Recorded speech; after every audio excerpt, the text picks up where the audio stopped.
Hello, LP Brown artists. Welcome back to art. And this week, our prize winners are Bronx R in Miss Hargrave's class and Jayana L in Miss Mortenson's class. Congratulations, you two. You will get some special art supplies to pick up at the next supply pickup. For the next couple weeks, we are going to do some art inspired by the Caribbean. So the Caribbean is an area made up of over 7,000 islands and coastal areas of Central and South America in the Caribbean Sea. So some of the islands you might have heard of are Cuba, Puerto Rico, Aruba, Jamaica, any of those islands. The Dominican Republic and Haiti are countries on the island of Hispaniola. So lots of people love enjoying the Caribbean because of the warm tropical climate, the sandy beaches, the sunshine.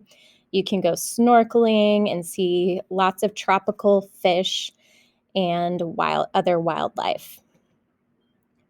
In the Caribbean Sea, it's known for its clear blue water. Seafloor is over 25,000 feet down, making it one of the lowest points on the Earth's surface.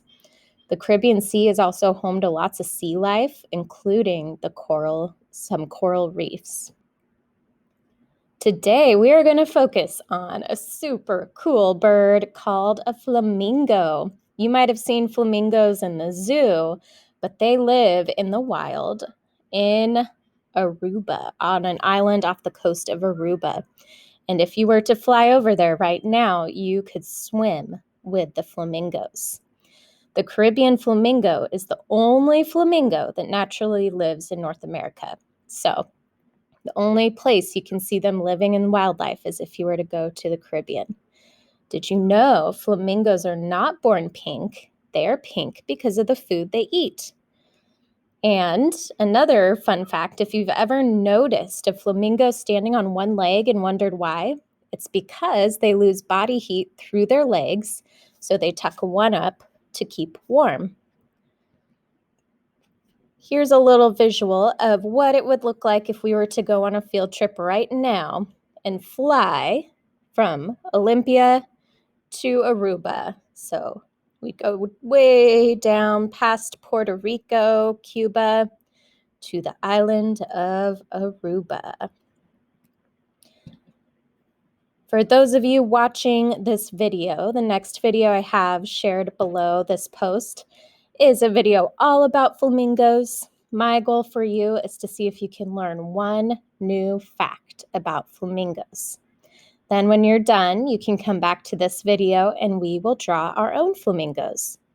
Okay, what you need is a piece of paper and something to draw with. I'm going to use a black crayon and watercolors. You use whatever works for you.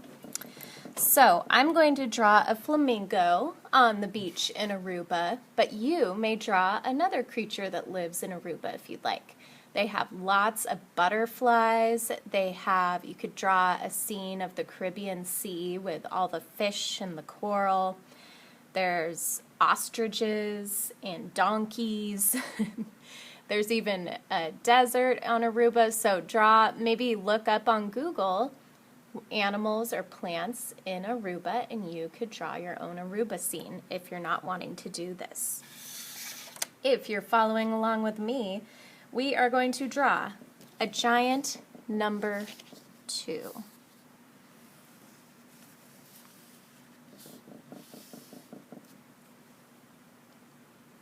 There's a 2, and we're going to turn that into the neck and part of the body of the bird. So, I'm going to draw a line going down like that,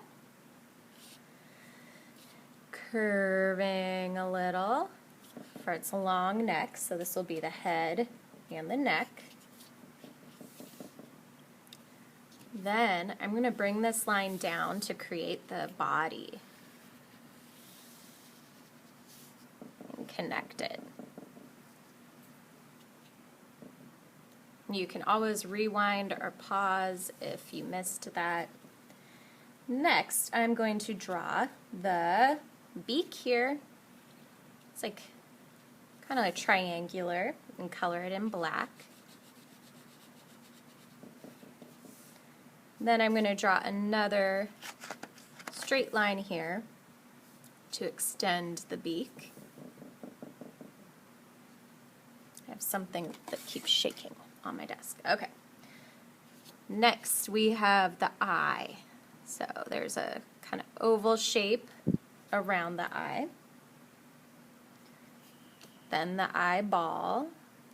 I'm going to do black. The little highlight there, color it in black.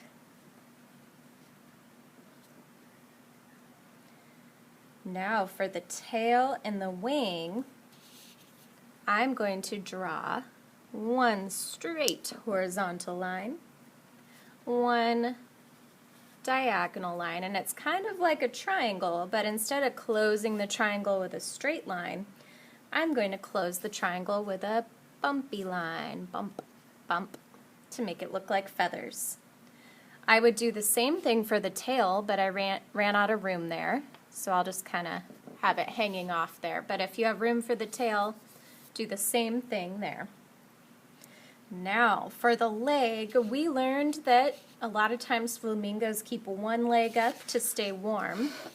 So for the leg, there will be one straight leg, which we'll create just by doing two straight parallel lines.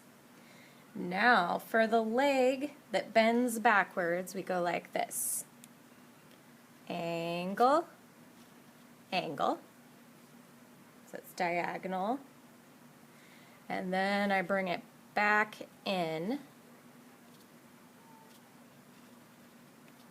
like that, so it's kind of tucked in. If I had my feet showing here, the toes, I would draw 3 toes at the bottom, but I don't have room for that. Now we're going to add the background to add a little more detail to it. So the horizon line is where the sky meets the land. So I'm going to draw a straight horizontal line in the background. Oh, it didn't quite connect. That's okay. Now I'm going to create a little house or a cabana in the background just using some simple shapes, using a square and a triangle. So a square is just 4 sides and it's in the background, so it's smaller. Square, square. Now my triangular roof. Ooh.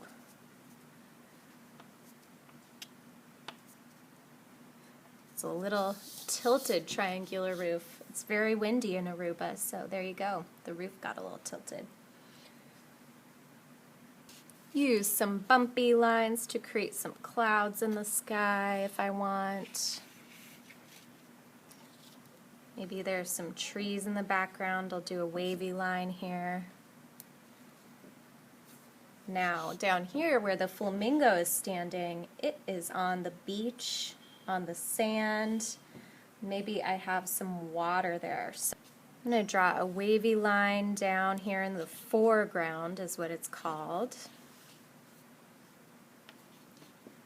I'm going to draw another line right below that. If you've been to the beach, you know that when the water comes up, it has some sea foam.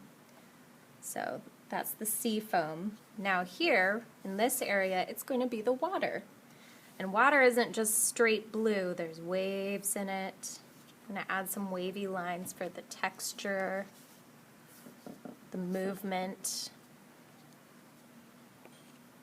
Then my little mess-up line blends in right there. Maybe I'll add some texture here to make it look like there's bushes. I'm going to pretend this is made out of straw and natural materials, so it has some lines in it to give it that texture. And then right here is the sand, so I'm going to draw some dots to show that there's the textured the sand down there too. So just have fun adding details using your black crayon. Then I'm going to start painting. Okay, the next step is to add color. I'm going to use my watercolors. You use whatever you would like, and I'll do a time lapse so I don't bore you with all my coloring.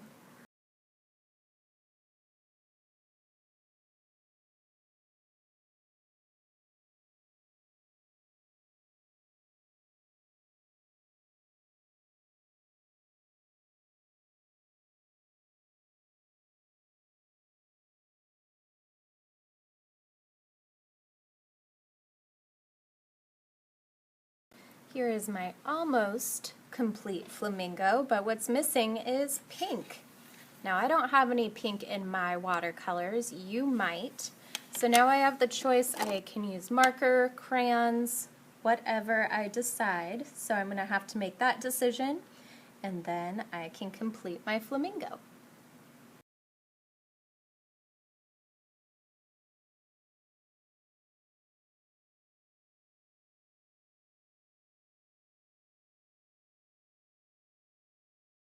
Here's my completed flamingo. You'll notice that I started with pink crayon, then I went over it with a layer of red, and I love the way it turned out. I hope you had a good time doing this project, and make sure you share your artwork on Schoology. See you next week.